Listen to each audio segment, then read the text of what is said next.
आज हम लोग त्रिकोणमितीय सर्वसमीका के विषय में पढ़ेंगे, जिसमें त्रिकोणमितीय शब्द से तो हम लोग परिचित हैं। दूसरा शब्द जो सर्वसमीका है, इससे भी आप लोग पहले परिचित हो चुके हैं, लेकिन आइए इसके विषय में थोड़ी सी चर्चा कर लेते हैं, फिर आगे बढ़ेंगे हम लोग। सर्वसमीका के विषय में जैसा कि हम लोग जानते हैं कि वैसे समीकरण जिसमें उपस्थित चर के सभी मानों के लिए समीकरण के दोनों पक्ष अगर आपस में बराबर हो तो वैसे समीकरण को हम लोग सर्वसमीका कहते हैं। जैसे मैं एक लिख देता हूं यहां पे 3x + 5 = 11। तो क्या यह एक सर्वसमीका है? तो हम जाने कि यह सर्वसमीका नहीं है, क्योंकि यह केवल x बराबर 2 के लिए ही समीकरण के दोनों पक्षों को बराबर ला पाता है। x के दूसरे मानों के लिए यह समीकरण को संतुष्ट नहीं कर पाता है, इसलिए यह सर्वसमीका नहीं है, यह समीकरण है। लेकिन अगर इसी को मैं ऐसे कर दूं कि 3x + 5 का होल स्क्वायर अर्थात a + b के होल स्क्वायर के रूप में यह बदल गया, और इसे हम लोग a स्क्वायर अर्थात 3x का जब स्क्वायर करेंगे हम लोग तो 9x² आ जाएगा, प्लस 2ab अर्थात 2 × 3 × 5 अर्थात 5 × 15 दूना 30x हो जाएगा, और प्लस b स्क्वायर अर्थात 5 का स्क्वायर 25 हो गया। तो इस प्रकार से हमें जो यह प्राप्त हुआ यह समीकरण नहीं, यह सर्वसमीका है, क्योंकि यह x के प्रत्येक मान के लिए समीकरण के दोनों पक्ष यहां हमेशा बराबर आएंगे, कभी भी यह गलत नहीं होगा। x के प्रत्येक मान के लिए समीकरण के दोनों पक्ष यहां पे समान मिलेंगे आपको, इसलिए हम इसे सर्वसमीका कहते हैं। अब हम लोग जानेंगे कि त्रिकोणमिति में एक कोण के त्रिकोणमितीय अनुपातों से संबंधित सर्वसमीकाएं भी होती हैं। आइए उसकी चर्चा करते हैं। अब हम लोग त्रिकोणमितीय सर्वसमीकाओं की चर्चा करने के लिए एक समकोण त्रिभुज का सहारा लेते हैं, और यहां पर एक समकोण त्रिभुज बना लेते हैं जिसका नाम हम लोग देते हैं ABC। एक समकोण त्रिभुज हम लोग बनाते हैं जिसका नाम देते हैं ABC, और हम लिख देते हैं कि त्रिभुज ABC में कोण B बराबर 90 डिग्री। अब यहां पे हम लोग इसको मेंशन कर दिए कि त्रिभुज ABC में कोण B बराबर 90 डिग्री। हम लोग इसमें कोण A के लिए चर्चा करेंगे। जैसा कि त्रिभुज ABC एक समकोण त्रिभुज है, और समकोण त्रिभुज के बारे में पाइथागोरस महोदय ने बताया था कि समकोण त्रिभुज की सबसे बड़ी भुजा का वर्ग शेष दो छोटी भुजाओं के वर्गों के योगफल के बराबर होता है। तो यहां पर हम इसलिए पाइथागोरस प्रमेय से लिख सकते हैं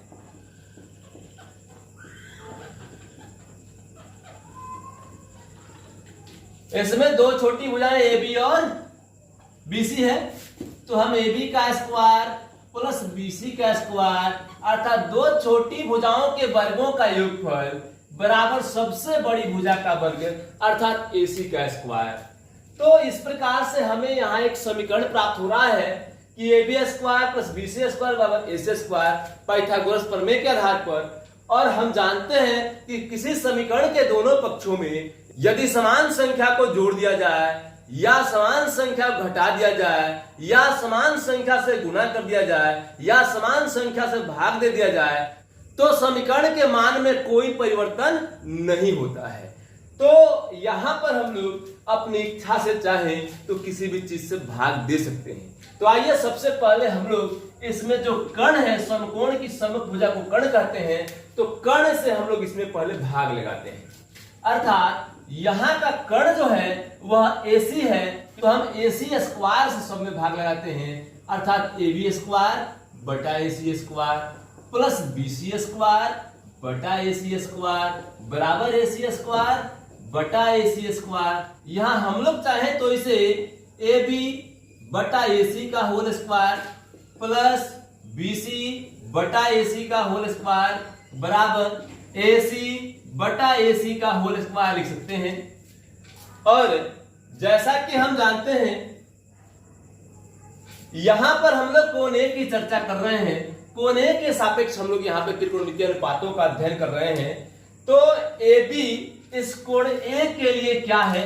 तो आधार है, क्योंकि कोण A की समभुजा को लंब और समकोण की समभुजा को कर्ण कहते हैं, और शेष जो तीसरी भुजा बच जाती है उसको आधार कहते हैं। तो AB जो है सो यहाँ आधार है, और AC क्या है? तो कर्ण है।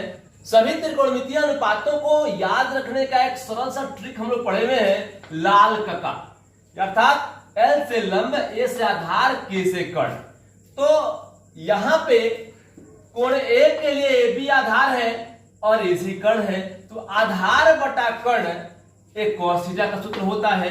तो हम इसे आसानी से कॉस ए का होल स्क्वायर लिख सकते हैं, क्योंकि यहां पर हम लोग कोण ए की चर्चा कर रहे हैं और बीसी बटा एसी, तो कोण ए के लिए बीसी लंब है और एसी कर्ण है, तो लंब बटा कर्ण यह साइन थीटा का सूत्र होता है। यहां हम कोण ए की चर्चा कर रहे हैं, इसलिए यह साइन ए का होल स्क्वायर हो जाएगा। उसी प्रकार एसी से एसी कट करके एक मरतबे कट जाएगा और एक का स्क्वायर कर देते हो एक ही होगा।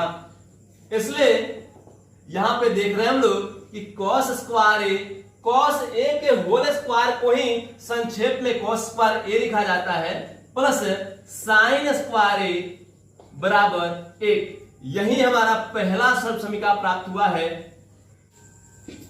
यह ए के सभी मानों के लिए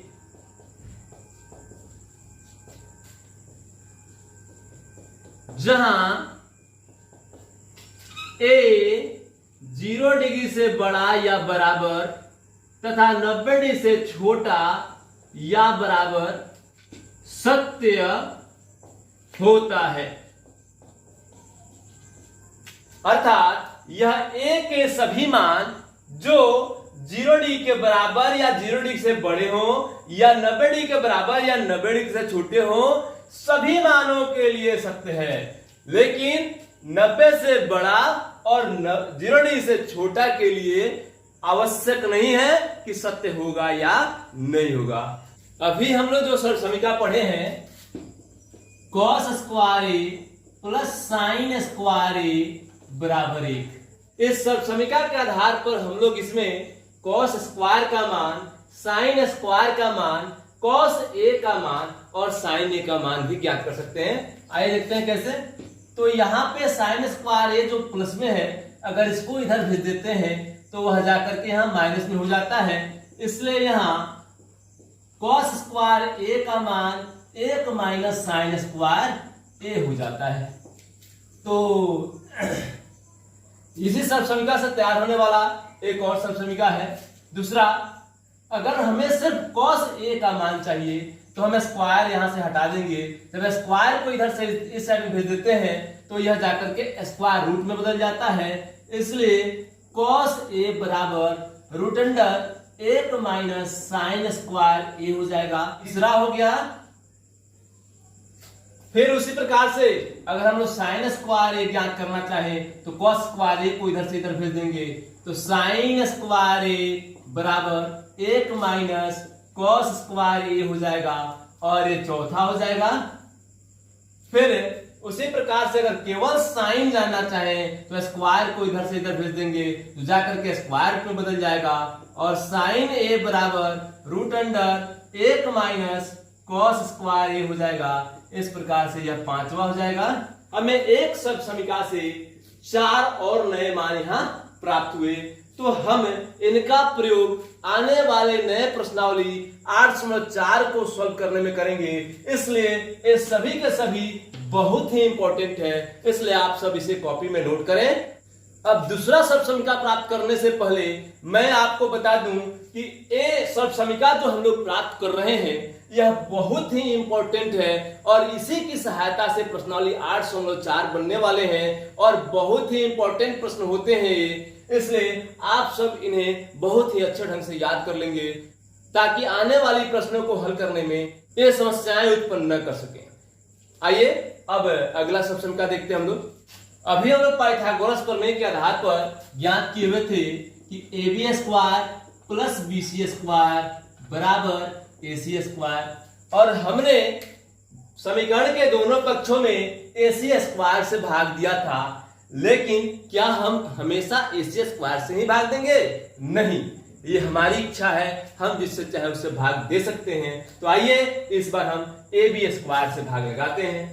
तो समीकरण के दोनों पक्षों में जब AB स्क्वायर से भाग देंगे तो AB स्क्वायर बटा AB स्क्वायर बराबर प्लस BC स्क्वायर बटा AB स्क्वायर बराबर AC स्क्वायर बटा AB स्क्वायर। अब हम लोग इसको ऐसे लिख सकते हैं AB बटा AB का होल स्क्वायर प्लस BC बटा AB का होल स्क्वायर बराबर AC बटा AB का होल स्क्वायर। यहां AB से AB कट जाएगा एक मर्तबे, एक का स्क्वायर कर देंगे हम लोग तो एक ही हो जाएगा, प्लस BC बटा AB, तो कोण A के लिए BC लंब है और AB जो है सो आधार है, तो लंब बटा आधार tan थीटा का सूत्र होता है और यहाँ कोण A के लिए देख रहे हैं हम लोग, इसलिए यह tan A का होल स्क्वायर हो जाएगा बराबर AC बटा AB। AC क्या है? AC कर्ण है और AB जो है सो आधार है, तो कर्ण बटा आधार यानी कि यह सेक थीटा का सूत्र है और हम लोग यहाँ कोण A के लिए अध्ययन कर रहे हैं, इसलिए यह सेक A का होल स्क्वायर हो जाएगा। तो इस प्रकार से अगर हम लोग इसे लिखें 1 प्लस tan स्क्वायर A बराबर सेक स्क्वायर A, यानी कि यह एक दूसरा सरसमीका हो गया। 1 प्लस tan स्क्वायर A बराबर सेक स्क्वायर A। अगर हम लोग देखें तो क्या यह सरसमीका 0 डिग्री के लिए सत्य है? तो हाँ, यह 0 डिग्री के लिए सत्य है, क्योंकि tan 0 डिग्री का मान 0 होता है और 1 प्लस 0 बराबर 1 और सेक स्क्वायर A अर्थात सेक A का मान 1 होता है और 1 का स्क्वायर करेंगे तो 1 ही होगा, अर्थात दोनों पक्ष बराबर हो जाएंगे। क्या 90 डिग्री के लिए दोनों पक्ष बराबर हैं? तो 90 डिग्री के लिए tan 90 डिग्री का मान अपरिभाषित होता है, सेक 90 डिग्री का मान भी अपरिभाषित होता है, इसलिए हम लोग यहाँ 90 डिग्री को नहीं ले सकते हैं, क्योंकि 90 डिग्री के लिए दोनों के मान जो है अपरिभाषित हैं। यहाँ हम लोग लिख सकते हैं यह A के सभी मानों के लिए सत्य है जहां A 0 डिग्री से बड़ा या बराबर तथा 90 डिग्री से छोटा है। यहां A के सभी मानों के लिए यह सरसमीका सत्य है जहां A क्या है? तो 0 डिग्री से बड़ा या 0 डिग्री के बराबर है और 90 डिग्री से छोटा है। तो आइए फिर हम लोग इस सरसमीका के आधार पर और भी जो सरसमीकाएं बनने वाली हैं उसके विषय में देखते हैं। अभी हम लोग जो सरसमीका प्राप्त किए हैं वह है 1 प्लस tan स्क्वायर A बराबर सेक स्क्वायर A। अब हम लोग यहां से tan स्क्वायर A का मान ज्ञात कर सकते हैं, अर्थात हम चाहें तो एक जो यहाँ प्लस में है उसको इधर भेज दें तो एक जाकर के माइनस में हो जाएगा, इसलिए tan स्क्वायर A का मान सेक स्क्वायर A और -1 हो जाएगा, तो यह दूसरा हो गया। इसके बाद हम चाहें तो केवल tan A का मान निकाल सकते हैं, स्क्वायर जो है इसको इधर भेज दें तो स्क्वायर रूट में बदल जाएगा और tan A बराबर root under sec square A -1 हो जाएगा। इस प्रकार से यह तीसरा हो गया। फिर देखें हम लोग उसी प्रकार से अगर हम tan स्क्वायर A को इधर भेज देते हैं तो tan स्क्वायर A इधर प्लस में है, इधर जाएगा तो माइनस में हो जाएगा, अर्थात sec square A minus tan square A बराबर 1 हो जाएगा। ये चौथा हो गया। और सेक स्क्वायर A बराबर 1 प्लस tan स्क्वायर A है, अगर स्क्वायर को इधर से इधर भेज दें तो सेक A बराबर स्क्वायर इधर आएगा तो रूट में बदल जाएगा, root under 1 plus tan square A हो जाएगा, tan स्क्वायर A हो जाएगा। इस प्रकार से यह पांचवा सरसमीका हो गया। यानी एक सरसमीका पता लगने से हम लोग इसकी सहायता से यहाँ 4 और सरसमीकाओं को ज्ञात कर ले रहे हैं जो इसी सरसमीका पर आधारित हैं। अब हम लोग एक और सरसमीका यहां से ज्ञात कर सकते हैं, क्योंकि त्रिभुज की 3 भुजाएं होती हैं और 3 भुजाओं में से हम लोग 2 भुजाओं से भाग दे चुके हैं। एक बार AC स्क्वायर से भाग दिए थे, एक बार AB स्क्वायर से भाग दिए थे और अंतिम में बचा है BC स्क्वायर। अब हम लोग BC स्क्वायर से भाग देंगे और इससे भाग दे करके जो नया सरसमीका बनेगा उसे प्राप्त करेंगे। आइए देखते हैं। हम लोग शुरू में ही पाइथागोरस प्रमेय के आधार पर प्राप्त किए थे कि AB square plus BC square बराबर AC स्क्वायर है। हम लोग इसके पहले समीकरण के दोनों पक्षों में AC स्क्वायर से भाग लगा चुके हैं, AB स्क्वायर से भाग लगा चुके हैं। अब हम लोग BC स्क्वायर से भाग लगाएंगे और भाग लगाकर देखते हैं कि नया कौन सा सबसंख्या हमें प्राप्त होता है। आइए देखते हैं। तो AB स्क्वायर बटा BC square plus BC square बटा BC स्क्वायर बराबर AC स्क्वायर बटा BC स्क्वायर। अब हम लोग इसे लिख देते हैं AB बटा BC का होल स्क्वायर प्लस BC बटा BC का होल स्क्वायर बराबर AC बटा BC का होल स्क्वायर।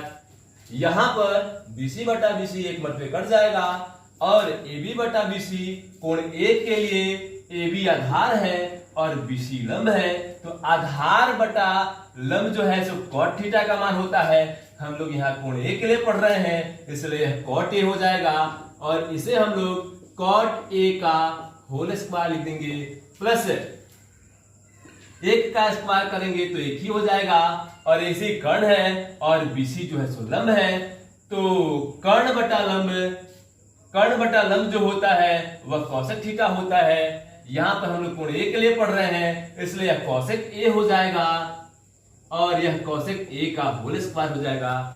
इसे अगर हम लोग सरल रूप में लिखें तो यह cot स्क्वायर A प्लस 1 बराबर cosec स्क्वायर A हो जाएगा। तो इस प्रकार से एक नया और अंतिम जो सरल समीकरण था उसे हम लोग प्राप्त कर चुके हैं। अब देखिए जरा इसके लिए सोचते हैं, क्या यह 0 डिग्री के लिए सत्य है? तो 0 डिग्री के लिए सोचें तो cot 0 डिग्री का मान अपरिभाषित होता है, cosec 0 डिग्री का मान भी अपरिभाषित होता है, इसलिए यह 0 डिग्री के लिए सत्य नहीं होगा। क्या 90 डिग्री के लिए सत्य होगा? cot A का मान 90 डिग्री के लिए 0 होता है, तो 0 प्लस 1 हो गया। cosec A का मान 90 डिग्री के लिए 1 होता है, अर्थात दोनों पक्ष बराबर हो गया। तो यहां देख रहे हैं हम लोग कि 0 से लेकर के 90 डिग्री तक के मानों में 0 के अतिरिक्त सभी मानों को ये संतुष्ट करते हैं, अर्थात यह A के सभी मानों के लिए सत्य है जहां A जो है वह 0 डिग्री से बड़ा है और 90 डिग्री से छोटा या बराबर है। तो इस प्रकार से हम लोग ये तीसरा सबसमीकरण जो प्राप्त करना था वह प्राप्त कर चुके हैं। जिस प्रकार से इसके पहले प्राप्त सबसमीकरणों से हम लोग 4 और उप सबसमीकरणों को प्राप्त किए हैं, आइए इससे भी 4 और उप सबसमीकरणाएं प्राप्त होंगी जिन्हें हम लोग प्राप्त करते हैं। आइए देखते हैं। अभी हम लोग जो सबसमीकरण प्राप्त किए हैं वह है cot स्क्वायर A प्लस 1 बराबर cosec स्क्वायर A। तो इस प्रकार से हम लोग cosec स्क्वायर A का मान यहाँ पे 1 प्लस cot स्क्वायर A जानते हैं। हम चाहे तो cos A का मान भी ज्ञात कर सकते हैं, इसलिए हम लोग स्क्वायर को अगर इधर से इधर भेज दें तो वह स्क्वायर रूप में बदल जाएगा और हमें cosec A का मान पता लग जाएगा। स्क्वायर जैसे इधर भेजेंगे यह root under cot square A plus 1 में बदल जाएगा।